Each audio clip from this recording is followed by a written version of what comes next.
Habemus Papam. Dahil nakailang balik sa Pilipinas ang bagong Santo Papa, ingat na ingat ngayon ang mga Pilipinong may natanggap na alaala mula sa ngayon si Pope Leo XIV. Pero hindi lang dito siya may nakasalamuhang Pinoy, kundi sa Universidad sa Amerika kung saan siya nag-aral. At nakatutok si James Agustin.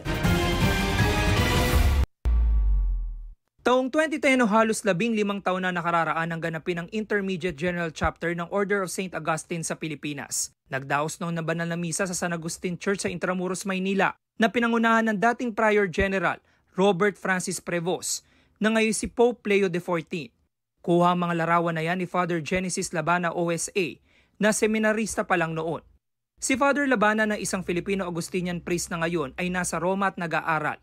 Nasaksihan mismo niya ang unang tagpo ng paglabas sa balcony ng St. Peter's Basilica ng bagong talagang Santo Papa.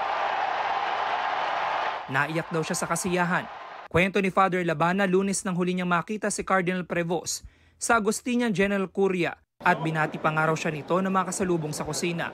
Noong Enero ay siya rin daw ang nag-record ng video message ni Cardinal Prevost para sa ika-40 anibersaryo ng inaugurasyon ng Agustinian Province of Santo Niño de Cebu. Nakita kami sa likod ng kitchen namin, nagkasalubong kami. Ako papasok, siya papalabas. Yung moment na yun, sabi niya sa akin, it was in English. Oh, Genesis, how are you? Na-surprise ako kasi he remembered my name. Yun, I never expected that with that very short encounter with him. Isa pang Filipino Agustinian priest ang may close encounter sa Santo Papa. Kuha ang mga larawang yan noong unang linggo ng Abril sa Roma. Kwento ni Father Jonas Mijares OSA, nagkasabay sila noon mananghalian ni Cardinal Prevost. Very cool, very approachable, meant few words, but he speaks with precision talaga, with calmness, yes. with composure. But again, he speaks when you talk to him or with him, right there and then it's straight to the point.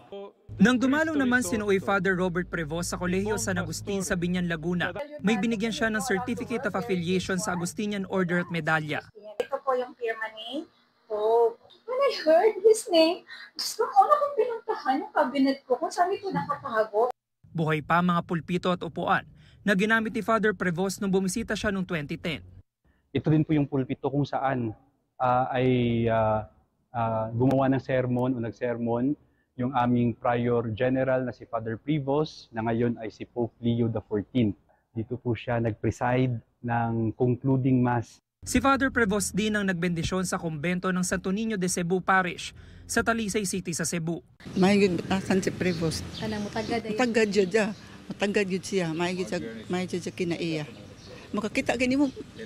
Ano ang gidensya? Oh, mo nag-smile. Ganito rin ang pagkilala sa kanya na nakasama niya nung nag-aaral pa ito sa Villanova University sa Pennsylvania, USA. He would remember your name. Maalaala yung pangalan mo. And hindi lang basta bumabati siya. He would call you by your name.